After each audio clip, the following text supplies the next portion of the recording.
మనం గణపతి స్వరూపాన్ని చూసి ఏమి నేర్చుకోవాలి అంటే ఆయనకి పెద్దని చెవులు ఉంటాయి, అలాగే ముఖం మీద తొండం ఉంటుంది. అంటే మాట్లాడడానికి ముందుగా అంటే ఆయన జిహ్వ ముందు ఇలా ఒక తొండం ఉంటుంది, అలాగే 4 భుజములు ఉంటాయి, పెద్ద ఉదరం ఉంటుంది, మూషిక వాహనం. ఈయన గణపతి స్వరూపం.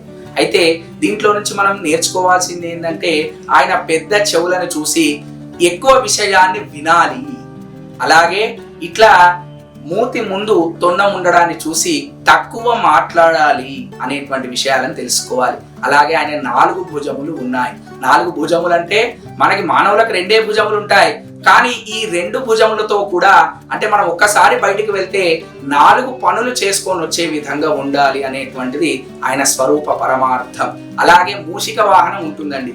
ఒక గజము లాంటి స్వరూపం మీద మూషిక వాహనం ఉండడం ఏంటిదండి అంటే దీని అర్థం ఏంటంటే మనిషి అనేటువంటి వాడు పెద్ద కొండంత లక్ష్యాన్నైనా సాధించగలడు మూషికం లాంటి భక్తి ఉంటే గనక. అంటే తన యొక్క పని యందు భక్తి మరియు లక్ష్య ఛేదన యందు దృష్టి ఉంటే కొండంత లక్ష్యాన్నైనా మానవుడు సాధించగలడు అనే అర్థం వచ్చే విధంగా మనం మూషిక వాహనాన్ని ఆదర్శంగా తీసుకోవాలండి. అలాగే మనం ఇంకొకటి బయట బాగా దుష్ప్రచారం జరిగేటువంటి 2 విషయాలు ఉన్నాయండి.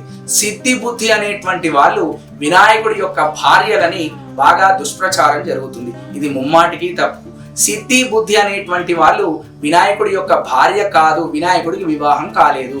ఇవి 2 కూడా వినాయకుడు ఇస్తాడు అని అర్థం. సిద్ధి బుద్ధి ఇవి 2 కూడా ఈ వినాయక నవరాత్రులు చక్కగా ఆచరిస్తే వినాయకుడు మనకు సిద్ధిని బుద్ధిని ఇస్తాడని అర్థం. అలాగే లక్ష్మీ గణపతి అంటే గణపతి భార్య లక్ష్మి అని కాదండి, చాలా పొరపాటు.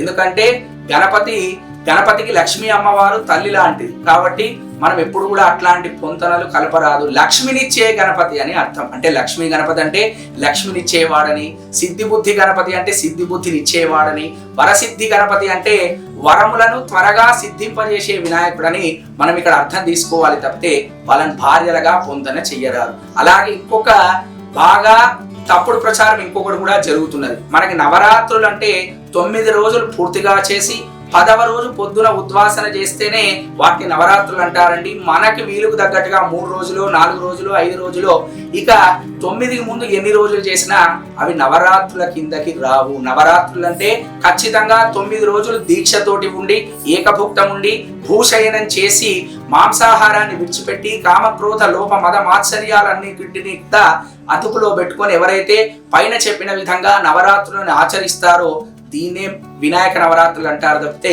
మన అనుకూలతలను బట్టి లేదా మన పనులను బట్టి 3 రోజులు 5 రోజులు చేసేటువంటి వాటిని వినాయక నవరాత్రులు అనరు. కాబట్టి సంవత్సరానికి ఒక్కసారే వచ్చేటువంటిది కాబట్టి అందరూ కూడా 9 రోజులు చేసేటువంటి ప్రయత్నం చెయ్యండి. అలాగే మనకి ఇంకొక ప్రశ్నలు కూడా వస్తూ ఉంటాయి. మంగళవారం ఉద్వాసన చేయొచ్చా, శుక్రవారం ఉద్వాసన చేయొచ్చా అనేటువంటి ప్రశ్నలు కూడా వస్తుంటాయండి.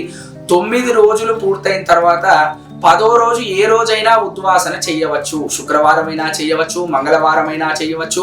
తిథులతో అసలే సంబంధం లేదండి. కాబట్టి ఇవన్నీ కూడా మీరు దయచేసి మననం చేసుకోండి, గుర్తు పెట్టుకోండి.